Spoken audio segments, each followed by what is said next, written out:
Steve, if I know one thing about you, and I don't, let's be honest, it's that you have pretty passionate views on crying rooms in Catholic parishes. So, I mean, they're terrible, right, Steve?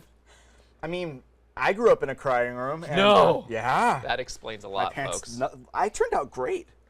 And so The fans will weigh in on that. fans will weigh in on that later.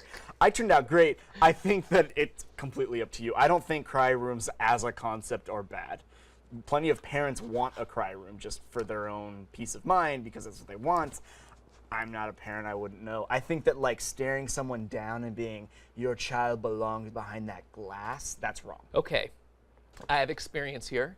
And first off, I'll say everyone's family is different. Whatever's best for your family, that's what you should do. But to me, the crying rooms, boy, it's not just a place where your kids can be a little noisy and you don't have to feel sad about it. It's a place where people don't pay attention to what their kids are doing, and it's just nuts. Like, at least It's the Wild West out there, it's man. wild. And we suffered in there after our first kid because we thought that was like our assigned seat. Oh. Right? Which is so weird because when Yeah. your kid's born, that's the best time to go to Mass with them because they sleep through the whole thing, mostly. We were suffering back there, and we had someone come up to us and said, sit in the front row. And my thought was, lady, you're crazy.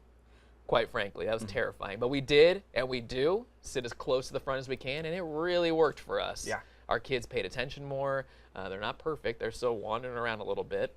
I'm not going to lie. But it feels so much better for our family than being locked in the crying room. I get it. I totally get it. I'm usually really, really compassionate and tolerant about noisy kids, except this is like where I become grumpy, is when you're like, oh yes, I will let my toddler run up and down and scream to let some energy out in the aisle of the church during Mass. Then I become grumpy. But anything short of that, it's like your kid is welcome at Mass just as much as I am. Please, please come to Mass with your kid. They're not throwing a tantrum. They're prostrating themselves before the Lord. Exactly. Kicking and screaming for the Holy Spirit. Wasn't it beautiful? You know, let me just put this plug in for you. Since you're a single man at Mass, offer to hold someone's baby at Mass, Steve. What will that give me? Nothing. But it will give them a nice little thing. It builds community. You know, I think this is how I picture it. I don't know. I was born in the 80s. I have no idea. But I picture back in the days of the Latin Mass, everyone's holding each other's babies. We're all helping each other out. There's a big sense of community. And now you're in Mass with hundreds of people, and you feel alone because all you're trying to do is keep your kids quiet. Do you And know how nice would it creepy I would look if I Yeah, asked to yeah, hold that's someone's true. Maybe baby? not you. That's not gonna work. Shave your beard, then ask to hold people's babies. Okay, And say, oh, look, I'm not weird.